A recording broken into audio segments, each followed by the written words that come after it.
The economy may have its ups and downs, but in the financial district of New York City, the rat race goes on.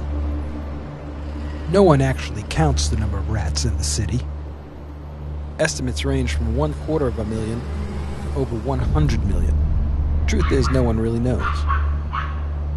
The rats scurry under the cobblestones of some of the city's oldest alleys, in the kitchens and basements of well-known restaurants and luxury high-rises. One thing everyone can agree upon is that the rats are surviving on an endless flow of food scraps left behind by the residents and restaurants of New York City. Most people react to the rats with a combination of fear and disgust. The problem is as old as the city itself, and for centuries we've tried to control these pests with the use of poisons, traps, and dogs. In the 1800s, a rat catcher could make a living by supplying live rats to stock the rat pits that entertained the city's earliest settlers by pitting rat against dog. A rat pit is about 8 feet long, oval, with 3-foot walls, and you put terriers in to see how many rats they can kill in a prescribed time period. They would go through about 1,000 rats a day. Well, in order to drive the rat pit out of business, the city fathers decided to embark on the promotion of this equally ridiculous sport known as baseball. A lot of the city's promotional efforts and so forth went into establishing baseball as a sport rather than this god-awful rat pit. We now have 2 baseball teams and no rat pits. Do they fight? Are these dogs friendly now? They want rats. The Ryders Alley Trencher-Fed Society, RATS for short, is an enthusiastic group of dog owners dedicated to preserving the working characteristics of terriers and other breeds originally developed to catch rats and vermin. They were bred to kill rats? Yeah. Most of your terrier breeds, even the ones you see that are pretty terriers, the West Highland Whites and the Cairns and so forth, that waltz around the dog show ring, their original purpose in life was to kill rats in England. Oh, really? This is Theater Alley. Dating back to the late 1700s, it's one of the oldest passageways in New York City, and it is infested with rats. The dogs are released, and the hunt begins. The dogs work as a team. Richard's Norfolk Terrier, Lizzie, smells a rat and barks to alert the others. Susan's Border Terrier, Tanner, jumps into the trash bags and routes the rat to Judy's Border Terrier, Merlin, who lurches at the rear of the pile and finishes the rat with a quick shake. For the hunters, it's all about the dogs. And watching your dog catch a rat is like seeing your little leaguer hit a home run. Whoa, tally ho!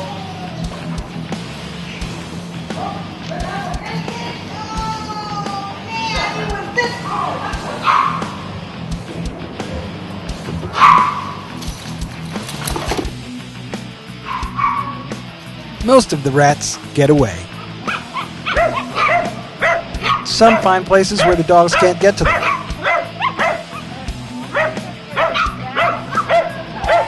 Others are not so fortunate.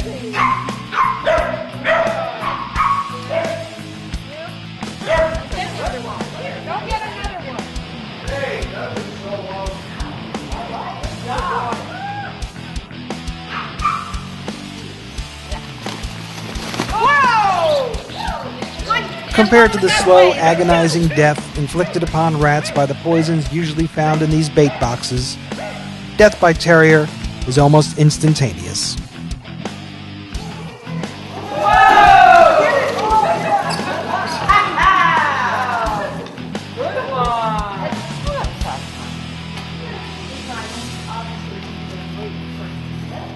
It what? Oh, look, he's chasing a rat. Oh my God. Are you guys hiring? He's tiny. He's like the same size as the rat. He's really cute, but he's bloody and disgusting. If they can help us clean our streets and like take the rats out, that building is the best place to go because it has the rats. I guess he's dying to go back in there. This is the oddest thing I've ever seen. I never heard of this. Oh, he feels. Don't. Oh my God, Denise. Good Tanner. Holy shit, Denise, Good check it out. boy. Tanner. Denise, check it out. Girl. Good girl. Oh, stop it. That's really insane. That's crazy. Anyway, I'm gonna mosey on my way. You got to admit, it's more fun than a dog show. There. Oh, good boy. That's true. Good boy. Yeah, boss. I know about rats 20 years. I never had a rat bit me in 20 years. Or not bite you. Do you mess with them, or you chase them, or what? You just leave them Oh, no, sometimes I chase them. But just don't leave food by your head. Don't Do leave not nothing leave by food his by head. your head because they will come. That's the only thing I worry about. Getting to know and cultivating the homeless people that we encounter in the alley is a memory unto itself. One particular gentleman is extremely computer literate, and they go around and salvage computers that are thrown out, hook them up to a nearby power source, which is usually the base of a lamppost. And if they set up in a Wi-Fi hotspot, well, bingo, you're on the internet. We've developed a system whereby we can communicate with some of these homeless people via email. And you know pretty much what you're getting into before you even leave the house to go on a hunt, thanks to the homeless people. Number 2. And 2 went into there. There were 3 popped out. Where are we putting our catch? That was, she's getting the hang of it. There.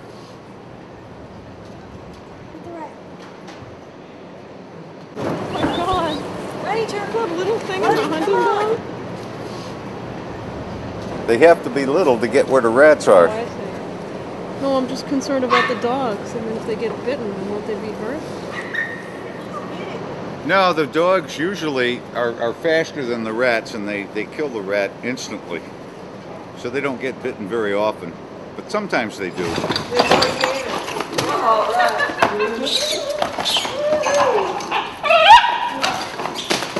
That's right, you give him help. He dares to bite you.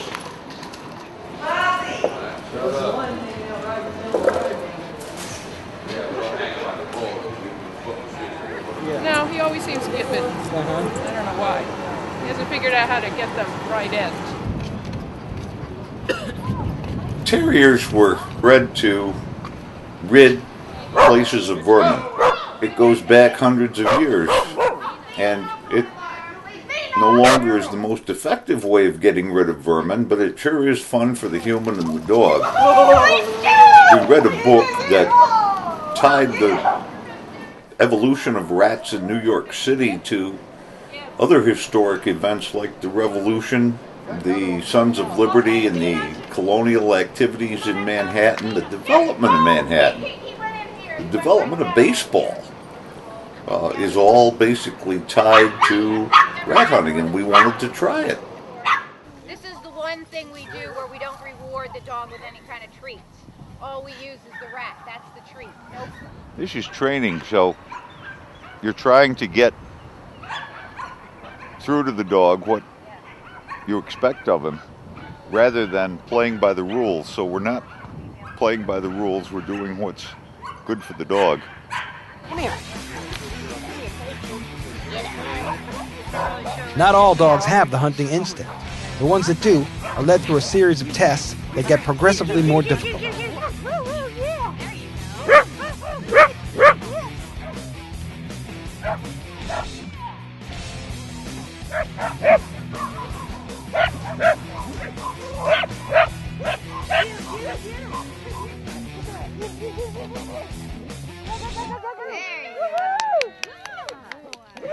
Well, he did it. He barked more than anybody, and you can see how excited he is. Yay, Astro! Champion rat hunter on the way. But these dogs are very nice with families, with kids and people and other dogs, but they're also very game.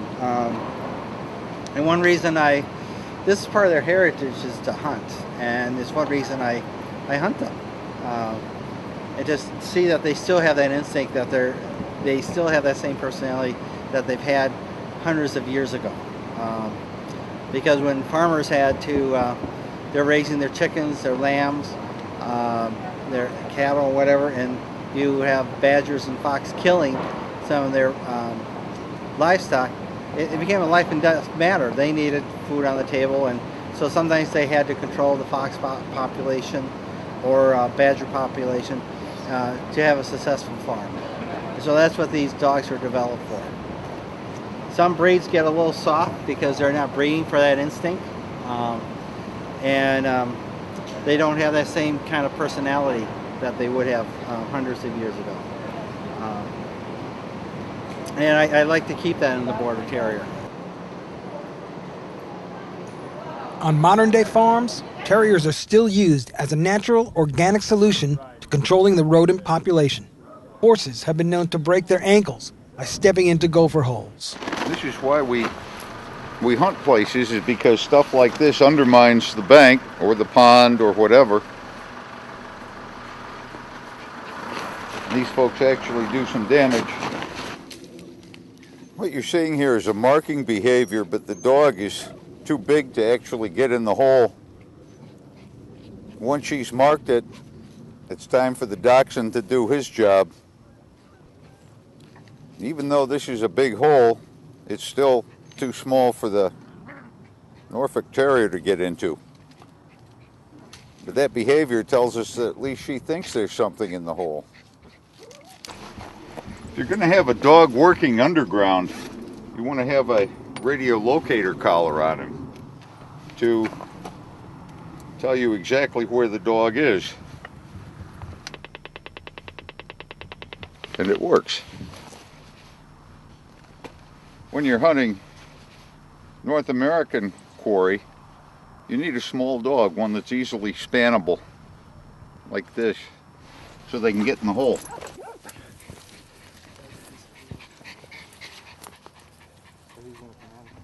The dachshund is now down there, and he's probably within, right at the moment, he's within 18 inches of the quarry. Oh, someone's barking.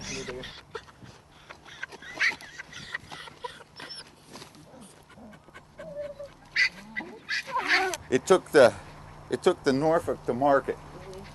It took the dachshund to force it all the way through the hole, and it took the lurcher to finish the job. So you got three dogs working together, each doing what they do best. Up in there. So is the poison ever worry you, Judy? No, because usually the dogs chase the rats to kill them, not to eat them. If they ate them, yes, then that would be. Then I was afraid they would ingest whatever poison that the rats ingested, but they usually don't. Once the rats are dead, the game is over and it's no fun anymore. Are the dogs interested in the poison themselves? I don't think so. I think we talked about it one time. It's like it's treated corn or something. So usually it's not the kind of thing they're interested in eating. Merlin there has a couple of agility titles. He's got obedience titles. He's got earth dog titles. He's got therapy dog. He's a show champion, etc., etc., etc. So pretty versatile. Yes, he took a swim once. It was dark. Must have been about 9:30, 10 o'clock. So it was at night. The water temperature, I was told later, was about 50 degrees. I think he was chasing a rat, or he thought he was chasing a rat, ran across the walkway in front of us, through the railing, and then fell 30 feet into New York Harbor. When he fell, he landed in water. Of course, the bad thing was he was several hundred yards away from anything resembling solid ground. I started walking back towards dry land and calling him. Luckily, one of the very first lessons all my dogs learn is, you must follow me. You must follow me, and when I call you, you must come. I think he had faith in me that I wouldn't tell him a lie, that if he came to me, I would save him. So he followed the sound of my voice for a couple of hundred yards till we got back to dry land. Where's my coat?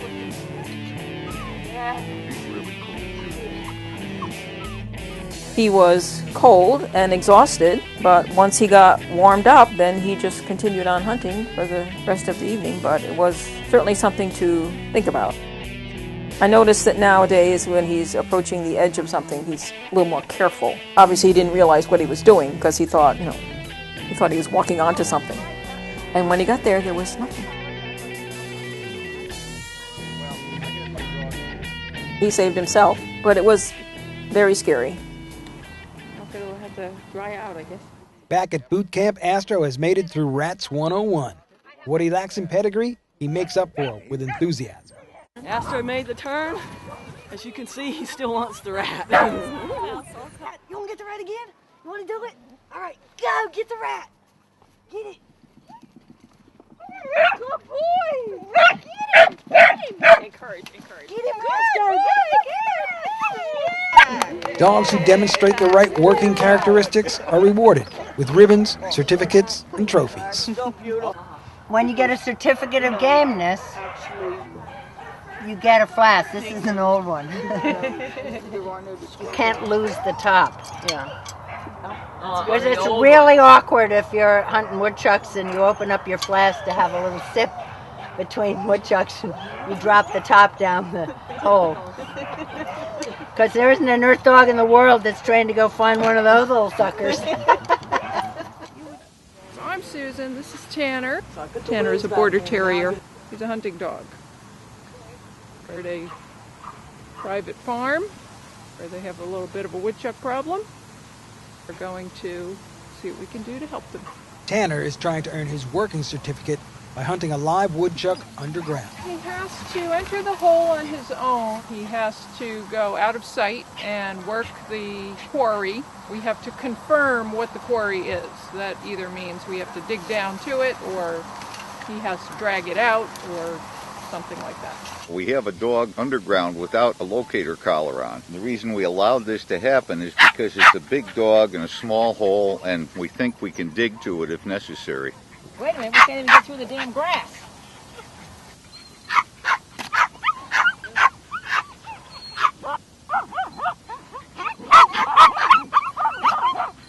I see his elbow, and he's turning, he's going this way.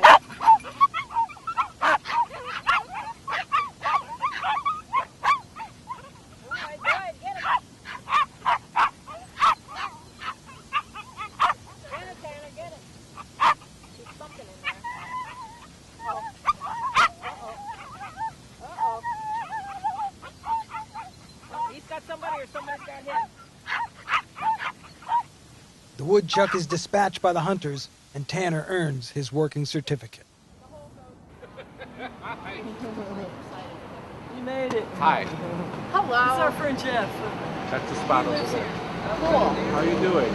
So, we've only destroyed about 12.5 rats so far tonight. I mean, we hit the jackpot. They were flying out of the garbage everywhere. Yeah. Yeah.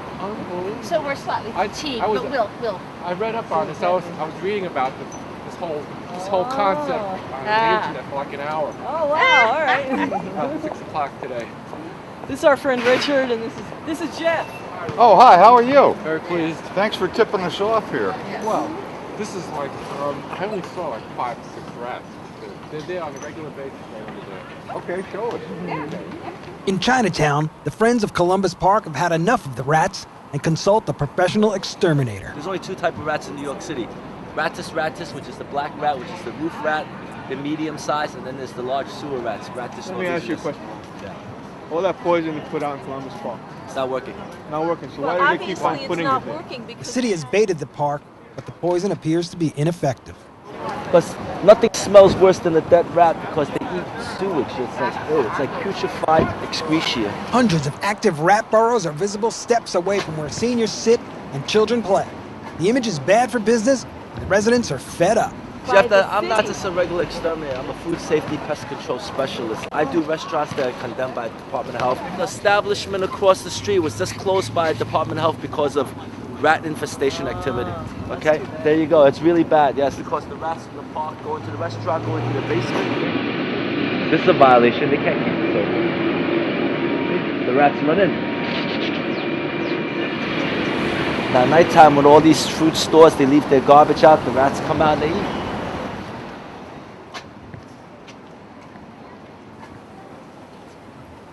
These 2 seafood markets leave their garbage out. The rats run out and eat from these 3 establishments right here. 18, 19, 20. We got over 25 rat burrows in this little area over here. Where the residents of Chinatown see a scourge, the Ryders Alley Trencher Society sees an opportunity to work their dogs and provide a much-needed community service. Belly ho!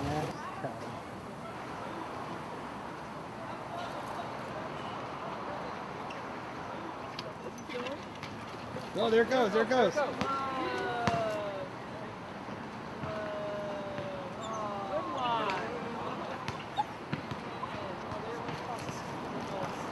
There's more rats in this city than there is human beings. I've slept in this alley 2 years. 2 years. It got to this point where I was scared of rats. I ain't scared of rats no more. Oh, shit! That motherfucker ran over. He ran over! Okay, now y'all is just fucking me. I gotta sit down. Now it's time for motorcycle. Oh my gosh. So we're looking under the motorcycle. There's a rat in the motorcycle. Lizzie's barking. But the motorcycle cover is locked on here, so we can't get under it so easily. But many times we can flush out a few rats from the motorcycle. Yeah, she's hot. And the objective is to remove the vermin without wrecking the motorcycle. Get it. Get it. Get in there, Astro. Yeah, good boy. Get it, get it, get it. Get it, get it, get it. Whoa, yeah. That was close, Astro. So what's happening now is Lizzie has found a rat in this motorcycle again. And they get up inside this motorcycle and hide. We found 6 in a motorcycle one night. Probably the same one. I got it. Ah, come here. Get it.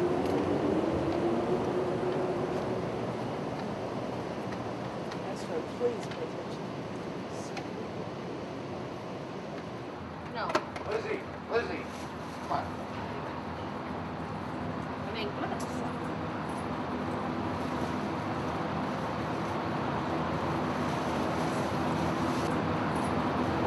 They're going. Actually, they're going to be food for a raptor.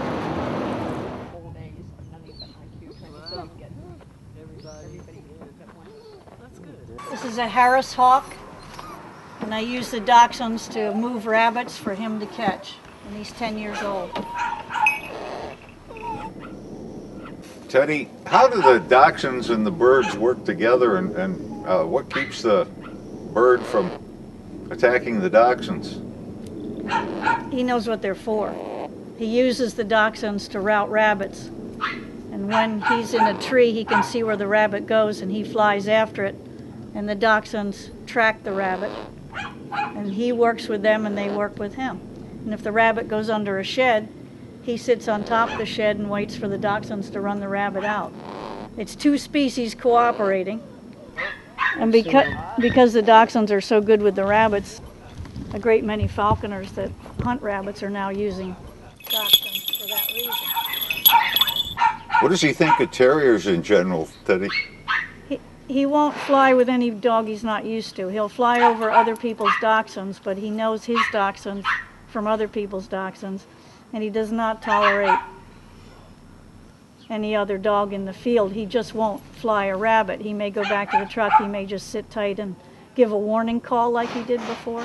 Like if you were to bring your Dalmatian out, he'd want to get away from it. But if he were raised with Dalmatians, he'd be fine. Get back. See, neither one fears the other one. They're buddies. There's absolutely no... He teaches them as puppies not to mess with him, because I'll perch him low, and when they smell his feet, that's fine. But if they start getting too personal, he basically punches them in the head. He doesn't grab them with his claws. He flares his wings, and that scares a puppy. Yeah. And this dog's 2 years old. See, he doesn't even want to look at him, never mind being near him. But you put the dog on the ground and the bird up, they're the best of friends and they're partners. When we have You're a beautiful bird. excess tidbits from the place you were Friday night, they go to Vary his diet. Ratsicles. Right, right. Ranger would fit in there. the rat is here in the third row.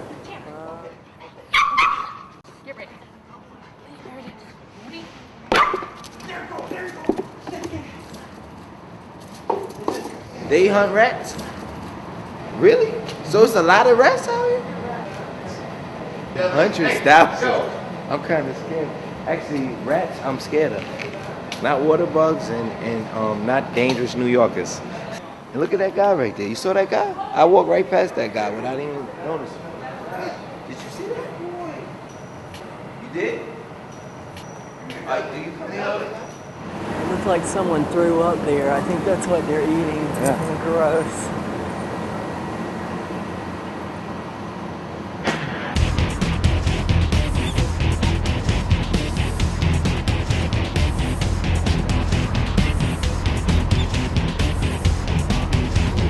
Anytime that you want to come and check this out, this is real. This alley has been here for 199 years. It's the truth.